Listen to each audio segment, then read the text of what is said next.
ये नए भारत का नया उत्तर प्रदेश है जो निर्दोष नागरिकों को, निर्दोष हिंदुओं को छेड़ता है, उसको छोड़ता नहीं है। तुम जिंदा कौम हो, अगर तुम जिंदा कौम हो तो उठो, उठो तो याद रख लो तुम्हारा वजूद खतरे में है।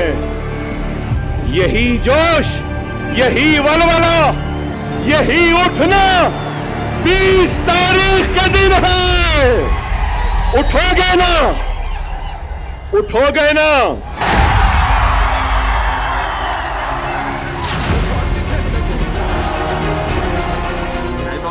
झारखंड से महाराष्ट्र तक चुनाव का माहौल है और नेता अपने अपने वोटर में जोश भरने की कोशिश में जुटे हुए हैं। न शब्दों की परवाह है और न ही कोई संकोच, जो जुबान पर आया बोल दिया।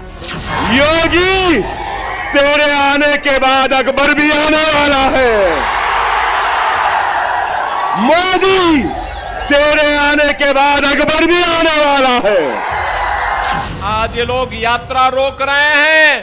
बहनों और भाइयों, आने वाले समय में घरों के अंदर घंटी और शंख भी नहीं बजाने देंगे। 2 वर्ष में 500 वर्षों की समस्या का समाधान। यूपी के मुख्यमंत्री योगी आदित्यनाथ झारखंड में गरज रहे थे तो अकबरुद्दीन ओवैसी महाराष्ट्र में। दोनों की लाइन लेंथ बराबर थी और शब्दों का भाव बिल्कुल एक। मेरी बात को समझो, वक्त नाजुक है, वक्त नाजुक है। जैसे हम लोग आए, हमने कहा भी कावड़ यात्रा तो हम निकालने देंगे। लोगों ने कहा दंगा हो जाएगा, हमने कहा एक बार आर पार हो ही जाए, देखा जाएगा।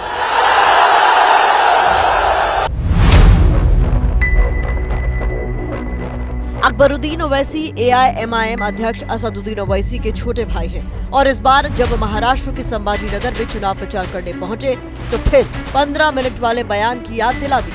45 कैंपेनिंग का टाइम 10 बजे, अभी 15 मिनट बाकी है। अरे भाई 15 मिनट बाकी है, सब्र करिए। ना वो मेरा पीछा छोड़ती है ना मैं उसको। आपको बता दें कि 15 मिनट वाले बयान के चलते ही अकबरुद्दीन ओवैसी पहली बार सुर्खियों में आए थे। 12 साल पहले साल 2012 में उन्होंने भड़काऊ बयान दिया था, जिसके चलते उन पर मुकदमा भी हुआ था। अरे हिंदुस्तान, हिंदुस्तान, हम 25 करोड़ है ना, तुम 100 करोड़ है ना, ठीक है। तुम तो हमारे से इतने ज्यादा है। 15 मिनट के लिए पुलिस को हटा लो, बता लेंगे किसमें हिम्मत है, कौन ताकतवर है। अब जब छोटे ओवैसी ने 15 मिनट की याद दिलाई तो बीजेपी को ये बात फिर से चुभ गई। आज अगर हिंदू समाज को एकजुट रहने की हम बात करते हैं तो उसमें किसी को भी दुख अथवा क्रोध होना नहीं चाहिए। इनकी राजनीति ही इस बात पर चलती है कि मेरा समाज, हमारा समाज बढ़ता है तो इनका वोट बढ़ता है।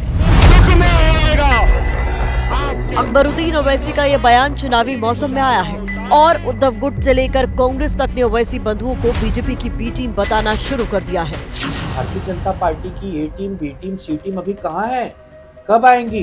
तो आ गए। महाराष्ट्र का अल्पसंख्यक ये महाविकास आघाड़ी के साथ है, ये बात बीजेपी को विचलित कर गई तो बी टीम को उतार दिया। हमने तो बार बार कहा ना भाई, MIM हो या केजरीवाल हो तो बी टीम है और बी टीम बुलाई जाती है इनकी जब इनको लगता है, तो बी टीम अपना काम कर रही है। लेकिन वलवला आज भी बाकी। इधर अकबरुद्दीन ओवैसी महफिल सजाने में जुटे हैं तो झारखंड से लेकर महाराष्ट्र तक योगी आदित्यनाथ भी हिंदुत्व की पिच पर वोटर्स की गोलबंदी कर रहे हैं। निगाहें पत्थरबाजों पर है, लेकिन निशाना किस पर है ये सबको पता है। ताकत का एहसास कराइए और ताकत का एहसास कराएंगे जो ये पत्थरबाज है, सड़कों पे आपके लिए झाड़ू लगा करके रास्ता साफ करते हुए दिखाई देंगे। ये बजरंगी पताका हर घर में फहराई हुई दिखाई देगी। और अब दादा साहेब फाल्के पुरस्कार ग्रहण करने के लिए मंच पर पधार रहे हैं श्री मिथुन चक्रवर्ती जी। करतल ध्वनि के साथ स्वागत करें पद्मश्री, पद्म भूषण से सम्मानित 8 अक्टूबर को जब मिथुन चक्रवर्ती को भारतीय सिनेमा का सबसे प्रतिष्ठित सम्मान दादा साहब फाल्के अवार्ड मिला तो न जाने किन किन शब्दों से उन्हें नवाजा गया। Being awarded for his never say die spirit, his superlative acting prowess, 5 decades of excellence in variety of genres and languages. लेकिन इसके कुछ ही दिन बाद 27 अक्टूबर को मिथुन चक्रवर्ती ने पश्चिम बंगाल के सॉल्ट लेक में कुछ ऐसा बयान दे डाला जो अब उनकी मुसीबत बन चुका है और उनकी सोच पर भी सवाल उठा रहा है। तुम काट के भागीरथी में फेंक दोगे, लेकिन एक दिन आएगा जब हम तुमको काट के भागीरथी में नहीं, तो भागीरथी हमारी माँ है, पुण्य माँ है, तुमको तुम्हारी जमीन के अंदर तुमको फेंकेंगे उधर। दरअसल लोकसभा चुनाव से पहले टीएमसी नेता हुमायूं कबीर ने कुछ भड़काऊ बातें कही थी। मिथुन चक्रवर्ती ने उसका जिक्र भी किया। हमारे यहाँ एक लीडर बोलता है कि हम 70% मुस्लिम है, 30% हिंदू, हम इनको काट के भागीरथी में बहा देंगे। हमने सोचा चीफ मिनिस्टर कुछ तो बोलेगा, कैसी बात मत करो, किसी ने कुछ नहीं कहा। अगर हुमायूं कबीर के बयान पर ममता बनर्जी खामोश रही तो मिथुन चक्रवर्ती के बयान के बाद अमित शाह मुस्कुराते हुए नजर आए। अब इसे क्या कहा जाए? ममता बनर्जी अगर पश्चिम बंगाल की मुख्यमंत्री हैं तो अमित शाह देश के गृह मंत्री, और उनके सामने ही खड़े होकर मिथुन चक्रवर्ती ने मारने, काटने और जमीन में गाड़ने की बात कही और गृह मंत्री मुस्कुराते रहे। कुछ भी करेंगे, कुछ भी। मैं होम मिनिस्टर साहब के सामने बोल रहा हूँ, कुछ भी के अंदर बहुत सारे मतलब छुपा हुआ है। आप हमारे झाड़ का एक फल तोड़ोगे तो हम आपके झाड़ का 4 फल तोड़ देंगे। 2021 में पश्चिम बंगाल में विधानसभा चुनाव हुए, ममता बनर्जी जीत गई। 2024 में पश्चिम बंगाल में विधानसभा चुनाव हुए, ममता बनर्जी ने भारी बढ़त बनाई और अब 1.5 साल के बाद एक बार फिर पश्चिम बंगाल में विधानसभा के चुनाव होने हैं और एक बार फिर बंगाल में राजनीति की दिशा ध्रुवीकरण की तरफ घूम गई है। मिथुन चक्रवर्ती ने इस कार्यक्रम में ये भी कहा कि पार्टी को ऐसे कार्यकर्ता की जरूरत है जो गोली खाने के लिए तैयार रहे। अब ऐसे खतरनाक बयानों के बाद मिथुन चक्रवर्ती के खिलाफ थाने में मुकदमा तो दर्ज हो गया, लेकिन पश्चिम बंगाल की सियासत में नया मुद्दा भी आ गया है। कोई मुसलमान को धमकी नहीं दिया। भारतीय जनता पार्टी हिंदू मुसलमान के बीच में दरार पैदा करने का राजनीति नहीं करता है। ये जो विभाजन की राजनीति है, ये तृणमूल कांग्रेस की राजनीति है। ये सेंट्रल होम मिनिस्टर के स्टेज में वहां पे खड़ा होकर ऐसा धर्म के नाम पे कम्युनल इंडिकेशन का प्रोवोकेशन देना, ये तो क्रिमिनल ऑफेंस है।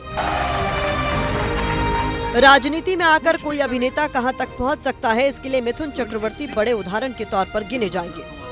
मिथुन चक्रवर्ती यही नहीं रुके, उन्होंने कुछ और बातें भी कही जो बताती है कि पश्चिम बंगाल की राजनीति में खून खराबा क्यों बढ़ रहा है, और अमित शाह की मुस्कुराहट भी बताती है कि पश्चिम बंगाल के विधानसभा चुनाव में बीजेपी का एजेंडा क्या रहने वाला है। जय हिंद, वंदे मातरम।